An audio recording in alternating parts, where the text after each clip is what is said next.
P Madhavan Pillai സ്മൃതി സായാഹ്നവും പുരസ്കാര സമർപ്പണവും നടത്തി. ശാസ്താംകോട്ട പള്ളിശ്ശേരിക്കൽ EMS ഗ്രന്ഥശാലയുടെ നേതൃത്വത്തിലാണ് പരിപാടി സംഘടിപ്പിച്ചത്. ഡോക്ടർ സുജിത് വിജയൻപിള്ള MLA ഉദ്ഘാടനം ചെയ്തു.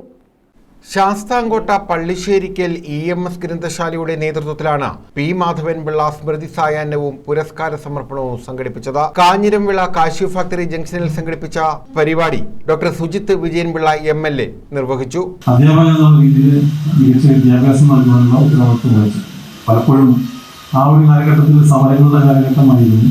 നിരവധി അധ്യയന വർഷങ്ങളിൽ നിരവധി ക്ലാസ്സുകൾ ഒരുപക്ഷെ കുട്ടികൾക്ക് നഷ്ടപ്പെട്ടിട്ടുണ്ടാകാം. അപ്പോൾ അത് കോമ്പൻസേറ്റ് ചെയ്യാൻ വേണ്ടി അദ്ദേഹം എക്സ്ട്രാ ക്ലാസ്സുകൾ എടുത്തു എന്നാണ് പറയുന്നത്.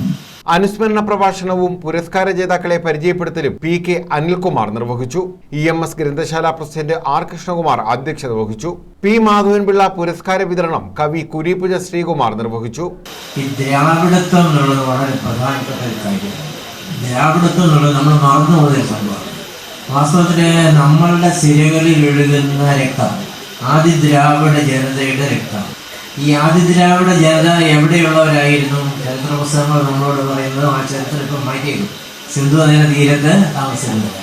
അധ്യാപകനും പുരോഗമന പ്രസ്ഥാനങ്ങളുടെ സഹയാത്രികനുമായിരുന്നു പി മാധവൻപിള്ള.